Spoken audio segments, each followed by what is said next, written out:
Канчалык даярданганы менен жооптуу жердин сүрү көпчүлүктү кыйнады көрүнөт, берген антын так айта албай бир топ эле жүдөгөндөр да болду.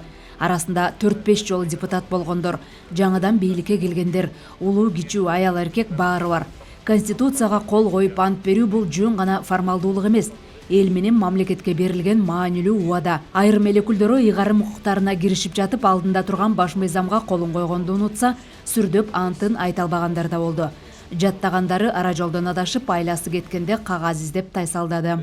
Мен Карыбек Улуулукбек Кыргыз Республикасынын Жогорку Кеңешинин депутатынын ыйгарым укуктарына киришип жатып, Кыргыз Республикасынын Конституциясына жана мыйзамдарын сактоого, Кыргыз Республикасынын Мен Карыбек Улуулукбек Кыргыз Республикасынын Жогорку Кеңешинин депутатынын ыйгарым укуктарына киришип жатып, Кыргыз Республикасынын Конституциясына жана мыйзамдарын сактоого, Мен Акимбаева Гульнара Орозбековна Кыргыз Республикасынын Өлкө тарыхында буга чейин 7 чакырылыштын эл өкүлдөрү ар кандай өткөөл мезгилде кызмат өтөп, эл анын жакшы да жаман да жактарын көрдү. Президент Садыр Жапаров депутаттардын алдында сөз сүйлөп, өзүнүн да саясаттагы өмүр жолу дал ушул учурдан башталып, көп саясий окуяларга күбө болуп, саясаттын күнгөй тескейин ажыратып, таанып, тажрыйба топтогонун жашырган жок. Партиянын тизмесиндеги биринчи ондуктардын ар бири $1 миллион чейин сатылган учурлар болду. Мына ошол учурда 2010 жылы Ата Журт партиясын жетектөө менен экинчи жолу депутат болуп шайланып келдим. Мыйзам чыгаруу органынын ичинде кайнап, толгон токой башаламандыкка, саясий коррупцияларга өз көзүм менен күбө болдум. Ошол кездеги жогорку кеңешке өткөн партиялар бири-бири менен соодалашып, өлкөнү 3 партия 3кө бөлүп кетти. Кызматтар кызылдай акчаларга сатылып, чыныгы кесипкөй, иш билги, мекенчил адамдардын келечегине балта чабылды. Муну эч качан жашыра албайбыз, анткени бул ачуу чындык. 15-20 жылдан бери калыптанып калган саясий коррупция айылдык деңгээлге чейин түшүп, бир убакта министрлер, премьер-министр баш болуп, президентке эмес, жогорку кеңештеги фракцияларга баш ийген мезгилдер да өткөн. Мындан ары мындай коррупциялык иштер жасаган жетекчилер аеосуз жазаланышат. Өзүңүздөр мурунку парламент мыйзам кабыл алып бергенсиздер бул маселе боюнча.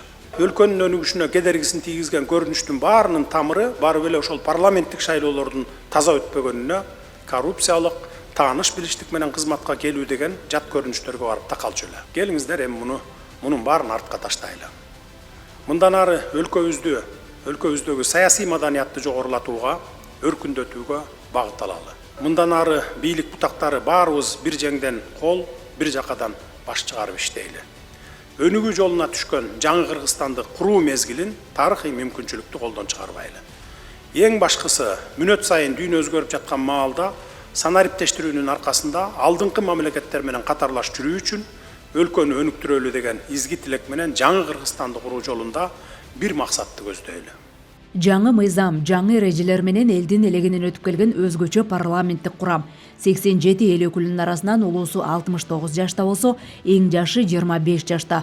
Түрдүү кесипти аркалаган эл өкүлдөрү эми бир максатты көздөй өлкөнүн мыйзам чыгаруу тармагында калкка кызмат кылуу үчүн парламентке келди.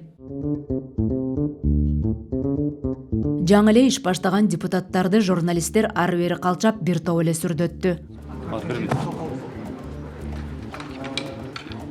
Алгачкы жыйынга маани берген депутат ак жолтой костюмун көп жакшылыктарда кийип жүрөт. Ак жолтой костюм коем, ушу менен эле жүрөм. Мугалим, дарыгер, прокуратура, укук коргоо органдарынан баштап блогерлерге чейин келген бул курамдын ишмердүүлүгүнө кызыккандар көп. Билесиздер да, мен буга чейин социалдык маселелерди көп көтөргөм. Ошол эле билим берүү тармагындагы көйгөйлөрдү, медицина тармагындагы көйгөйлөрдү. Мелекесинин пикири эң оңой нерсе да булчу. Азыр деле президент айтып кетпеди, ар кандай популисттер баалалып жүрүшкөн депчи. Сын айтсак, эгерде керек болсо айтабыз. Депутаттардын арасынан көп талкууга алынган 25 жаштагы эл өкүлү Бекмырза Чолпонбай уулу үчүн бул чоң өзгөчө күн. Берген антын 3 жолу кайталап сүрдөгөн депутат чыгаары менен журналисттер жарга такап, билбеген суроолорун берип айласын кетирди. Ал Бишкектеги белгилүү Жаңыбайдын самсысы кафесинин ээси жеке ишкер Чолпонбай Исмаиловдун уулу экенин бүт өлкө билди. Дүң продукциясын бересизби? Ооба. Канча мындай балыктар айтасызбы? ВВПны жан башына бөлгөндө. На душу населения. Мындайча айтканда, ар бирин айтканда, биздин округдар райондорго бөлүнүп өткөн. Азыркы убакытта ошол нерсени тактап алышым керек экен. Бай болбосом деле 2 жолу шайландым деп сыймыктанган Эрулан Көкүлов шайлоодогу жыйынтыгы менен байлык, жердешчилик деген барьерлерди басып өттү.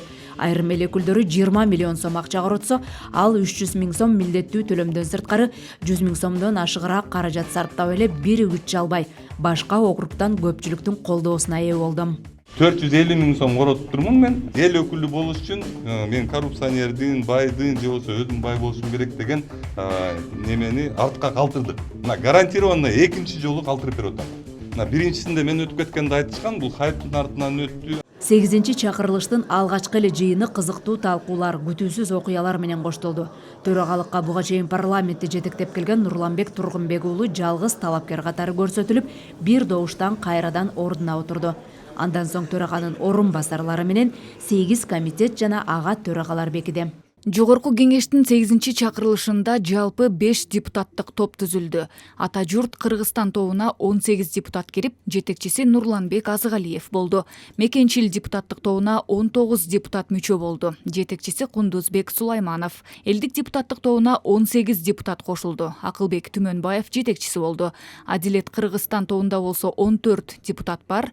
Жетекчиси Нурбек Сыдыгалиев. 5-ci депутаттык топ Ала тоо деп аталып, ага 15 депутат кирди. Жетекчиси Жанарбек Акаев. Ал эми жогорку кеңештин 3 депутаты Эльвира Сурабалдиева, Болот Ибрагимов жана Эрулан Көкүлов эч кайсы депутаттык топко мүчө болбогонун билдирди. Жогорку кеңештин төрагасы болуп кайрадан Нурланбек Тургунбек уулу шайланды. Жашыруун добуш берүүдө анын талапкерлигин 87 депутаттын 84-ü колдоду. Төраганын биринчи орун басары элдик депутаттык тобунан Чыңгыз Ажибаев, төраганын орун басарлары Мекенчил тобунан Карим Ханжеза менен Адилет Кыргызстан тобунан Жылдыз Таалайбек кызы болду. Бүткүл жогорку кеңештин комитетинин жыйынында парламенттин түзүмү каралып, тармактык комитеттер бекитилди. Жалпы 8 комитет түзүлөт. Мурдагы комитеттердин катарына жаңы дагы бири эмгек, саламаттыкты сактоо, аялдар иштери жана социалдык маселелер боюнча комитети киргизилүүдө. Депутаттар өздөрү каалаган депутаттык топторго келишти. Ар бир депутат өзүнүн гана ою менен, өзүнүн гана чечими менен барат. Ал жерде бирөөнү бириктирип чыгарга эч ким жок. 5 топ болду.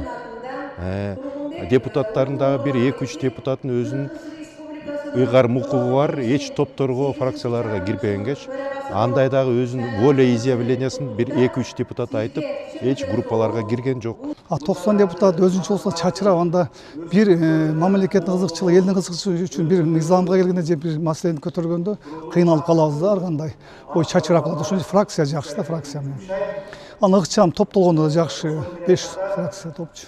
2020 жылга чейин партиялык системанын аброю түшүп, коррупциялык механизмдердин айынан элдин парламентке болгон ишеничи жоголгон.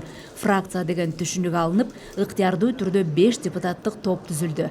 Парламенттин 3 депутаты эч бир топко кошулбай, көз карандысыз өз алдынча иш алып бармай болду. Элиза Нурматова, Бекжан Токтосунов, Ала тоо 24, Жума жыйынтыгы.